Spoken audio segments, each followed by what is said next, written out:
আমি শুনেছি সেদিন তুমি সাগরের ঢেউয়ে চেপে নীল জল দিগন্ত ছুঁয়ে এসেছো। আমি শুনেছি সেদিন তুমি নোনা বালি তীর ধরে বহুদূর বহুদূর হেঁটে এসেছো।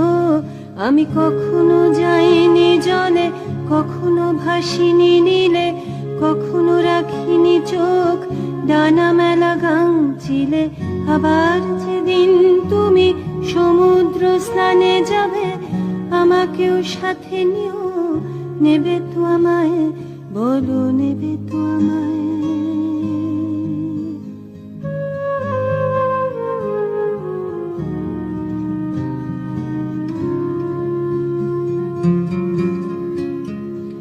আমি শুনেছি সেদিন